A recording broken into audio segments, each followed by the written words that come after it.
और आइए आगे बढ़ते हैं। श्री कृष्ण जन्मभूमि विवाद से जुड़ी एक बड़ी अपडेट आप तक पहुंचे आते हैं।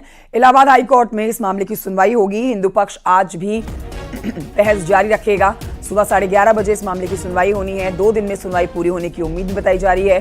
शाही ईदगाह मस्जिद को हिंदुओं का धार्मिक स्थल बताकर हिंदुओं को सौंपने की लगातार मांग की जा रही है। लंबे समय से कोर्ट में केस चल रहा है जिस पर आज होनी है बहस। फिर से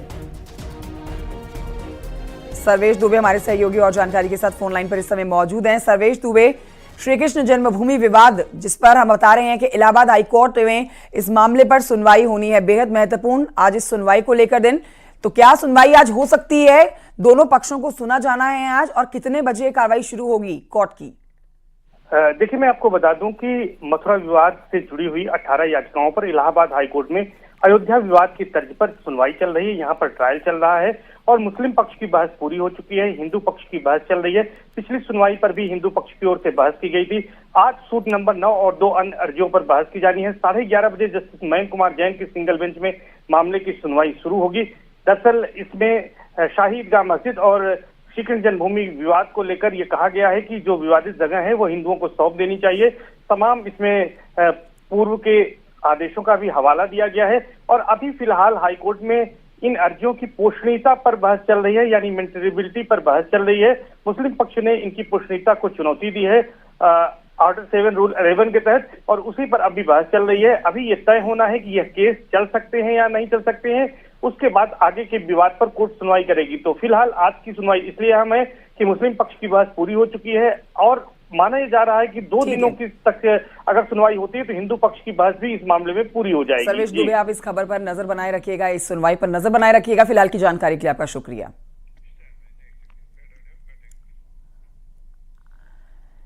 5 मई को प्रधानमंत्री नरेंद्र मोदी रामनगरी अयोध्या में रोड शो करने जा रहे हैं। बीजेपी प्रत्याशी लल्लू सिंह के समर्थन में प्रधानमंत्री नरेंद्र मोदी का ये रोड शो अयोध्या में होना है। इससे पहले आपको बताएं कि महर्षि वाल्मीकि एयरपोर्ट के उद्घाटन के मौके पर 30 दिसंबर 2023 को पीएम ने अयोध्या में रोड शो किया था और अब 5 मई को होना है रोड शो। एक बार फिर से लोकसभा चुनाव के दौरान 5 मई को प्रधानमंत्री नरेंद्र मोदी अयोध्या में होंगे और रोड शो करेंगे। प्रधानमंत्री नरेंद्र मोदी रामलला का दर्शन पूजन भी करेंगे। लेकिन आप कह सकते हैं कि आज से बीजेपी के प्रत्याशी लल्लू सिंह अपनी जीत को एक तरफा बताते हुए आश्वस्त अपनी जीत के लिए 5 मई को पीएम मोदी का होना है अयोध्या में रोड शो।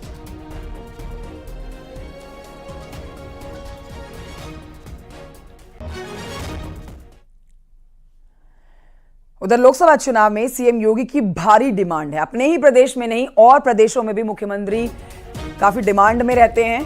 सीएम योगी पश्चिम बंगाल में 3 चुनावी जनसभाओं को संबोधित करने जा रहे हैं। सीएम योगी के बहरामपुर में दोपहर 12:20 पे पहली जनसभा होनी है। दोपहर 1:45 पे वीरभूमि लोकसभा क्षेत्र में सीएम योगी की दूसरी जनसभा होनी है। आसनसोल लोकसभा क्षेत्र में दोपहर 3:10 पर सीएम योगी की तीसरी जनसभा होनी है। तो लक्ष्य हर दिन 3 जनसभाओं को करने का। उसी कड़ी में आगे बढ़ते हुए आज फिर से 3 जगहों पर मुख्यमंत्री योगी आदित्यनाथ।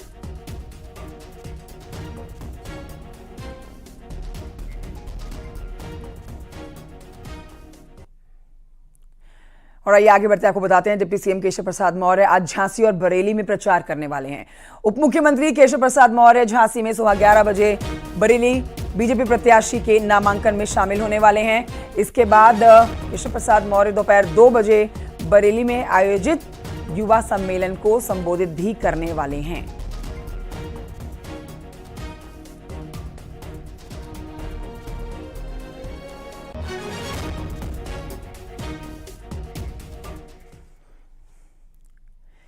डिप्टी सीएम ब्रजेश पाठक आज गोंडा और बलरामपुर में चुनाव प्रचार करेंगे। उप मुख्यमंत्री ब्रजेश पाठक दोपहर 12 बजे गोंडा पहुंचेंगे, बूथ अध्यक्ष सम्मेलन को संबोधित करेंगे। इसके अलावा ये भी आपको बताएं कि सीएम ब्रजेश पाठक दोपहर 2 बजे बलरामपुर में आयोजित बूथ अध्यक्ष सम्मेलन को संबोधित करेंगे। तो आज दोनों ही उप मुख्यमंत्री केशव प्रसाद मौर्य और ब्रजेश पाठक जो हैं चुनाव प्रचार में व्यस्त रहने वाले हैं। और वहीं आप देखेंगे कि मुख्यमंत्री योगी आदित्यनाथ भी आज 3 जगहों पर जनसभाएं करने वाले हैं।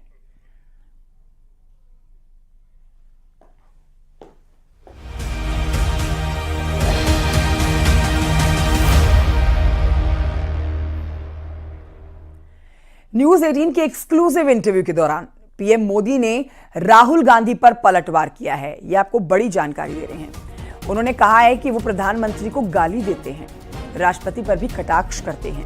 पीएम ने कहा कि भारत की जनता मेरा परिवार है। हाल ही में राहुल गांधी ने पीएम मोदी को उनके ऊपर विवादित बयान दिया था। न्यूज 18 के एक्सक्लूसिव मेगा इंटरव्यू में पीएम मोदी ने हर एक सवाल का जवाब दिया। मोदी जी, एक आध पर्सनल सवाल आपसे करना चाहूँगा। आपने बहुत इलेक्शन देखे हैं, आप गुजरात में लंबे समय रहे हैं, ये आपका तीसरा चुनाव है सेंटर में। मैंने देखा है कि समय समय पर चुनाव से आप पर पर्सनल अटैक अक्सर होते जाते हैं। कहीं पे कभी बोला जाता है मोदी को गोली मार दो, कभी बोला जाता है सर फोड़ दो। अभी हाल फिलहाल में राहुल गांधी ने भी आप पर आपको कुछ ऐसे शब्द बोले हैं जो कि पर्सनल अटैक के तौर पर उनको भी देखा जा सकता है। ये ऐसा मोदी के साथ क्यों होता है?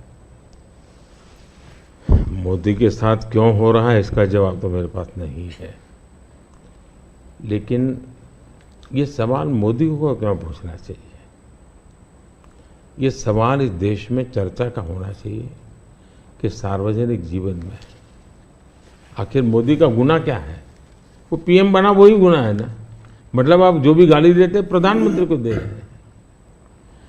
अब प्रधानमंत्री को इस प्रकार से सर फोड़ देंगे या कभी मेरी माँ को गाली देना, कभी ये। और मैं हैरान हूँ जी, भारत के राष्ट्रपति पर भी किस प्रकार का कटाक्ष किया गया था। शर्म आए इस प्रकार की भाषा का प्रयोग किया था। मैं हमेशा मानता हूँ कि मतदाता ही मेरा परिवार है, देश ही मेरा परिवार है, और मैं सकारात्मक राह से जा रहा हूँ। लेकिन जो ऐसा कर रहे हैं उस पर तो मैं आप लोगों पर छोड़ता हूँ, देशवासियों पर छोड़ता हूँ कि इन लोगों की तरफ कैसे देखना चाहिए। आइए आगे बढ़ते हैं, कुछ और खबरें आप तक पहुंचाते हैं। प्रतापगढ़ से खबर, जहां पर बीएसपी ने राजा भैया के खिलाफ चुनाव लड़ने वाले बीजेपी नेता के बेटे को लोकसभा का टिकट दिया है। बीएसपी ने प्रथमेश मिश्रा को प्रतापगढ़ से चुनावी मैदान में उतारा है। प्रथमेश मिश्रा बीजेपी नेता शिव प्रकाश उर्फ सैनानी के बेटे हैं। बता दें आपको, शिव प्रकाश सैनानी 2007 और 2012 में और 2022 में उनकी पत्नी सिंधुजा मिश्रा कुंडा विधायक राजा भैया के खिलाफ चुनाव लड़ चुके हैं।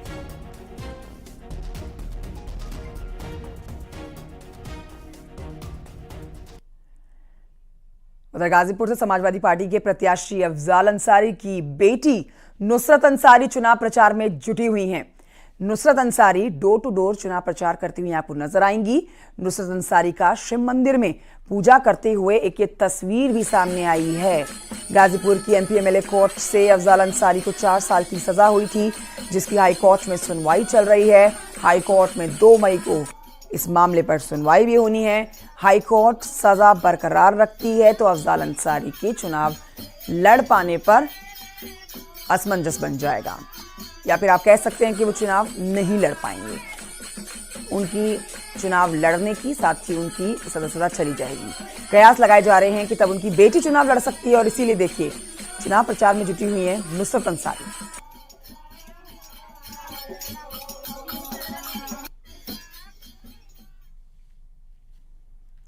बहराइच पहुंचे सीएम। उत्तर प्रदेश सरकार के मंत्री स्वतंत्र देव सिंह युवा मोर्चा सम्मेलन में शामिल हुए हैं। स्वतंत्र देव सिंह युवा मोर्चा सम्मेलन में जब शामिल हुए तो वहां भारी मात्रा में आप देख सकते हैं लोग पहुंचे हुए थे। उनको संबोधित उन्होंने किया। लोगों से बीजेपी प्रत्याशी के पक्ष में वोट करने की भी अपील की गई। कांग्रेसियों ने लूटा है, ठीक ढंग से परिवार ने लूटा है। अखिलेश आए तो वो लूटी, बसपा लूटी, लेकिन आप सबके कृपा के कारण मोदी जी भी बराबर प्रधानमंत्री बन रहे और योगी जी दोबारा मुख्यमंत्री बने। मित्रों, केवल आपके आशीर्वाद के कारण। तो कमल खिलाएंगे, खिलाएंगे कमल का फूल खिलाइए। लंदन के धरती पर नहीं, विक्टोरिया मॉल में तो आप भारत माता के जय का नारा लगा दिए। अब पाकिस्तान लाहौर में भी भारत माता के जय, वंदे मातरम।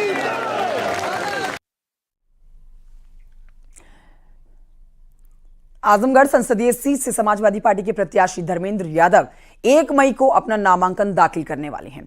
और आपको यह भी बता देते हैं कि धर्मेंद्र यादव ने कहा है कि नामांकन कार्यक्रम में पार्टी की बड़ी संख्या में पदाधिकारी और जिम्मेदार सदस्य यहां पर शामिल होने वाले हैं। धर्मेंद्र यादव नामांकन भरने से पहले यहां पर अपने कार्यकर्ताओं में जोश भरते हुए नजर आए। दोनों चरण में कम वोटिंग पर जब उनसे सवाल पूछा गया तो धर्मेंद्र यादव ने कहा कि लोग बीजेपी से परेशान हो चुके हैं, इसलिए चुनाव का बहिष्कार कर रहे हैं। उनका हक अधिकार है, किसको खड़े करते हैं उस बात की हमें नहीं कहने का कोई हक है, तो उनका फैसला है। हालांकि माइनॉरिटी के भाई लोग, लीडरशिप, जो रियल लीडर है वो कहाँ है वो आप सब जानते हैं। बीजेपी के प्रति लोगों की निराशा है।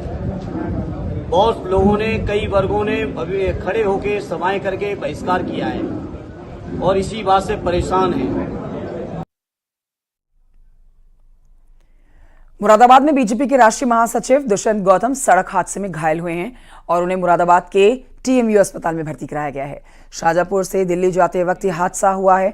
मुरादाबाद बाईपास के पास यह हादसा हुआ है। तस्वीरें भी आपको दिखा रहे हैं। इलाके में दुष्यंत गौतम की इनोवा कार को दूसरी कार ने जोरदार टक्कर मार दी। मुरादाबाद के मेयर विनोद अग्रवाल के घर पर दुष्यंत गौतम के डिनर का कार्यक्रम था। हादसे के बाद मेयर समेत बीजेपी के कई नेता उनका हाल जानने के लिए अस्पताल भी पहुंचे। मुरादाबाद में शुरुआती ट्रीटमेंट के बाद अब दिल्ली रवाना किए गए हैं दुष्यंत गौतम। पर गनीमत ये हुई कि गाड़ी पलट के वो साइड से दूसरी साइड में आ गई और दरवाजा खुलने से आप गिर गए सड़क पे। अंदरूनी चोट आई है।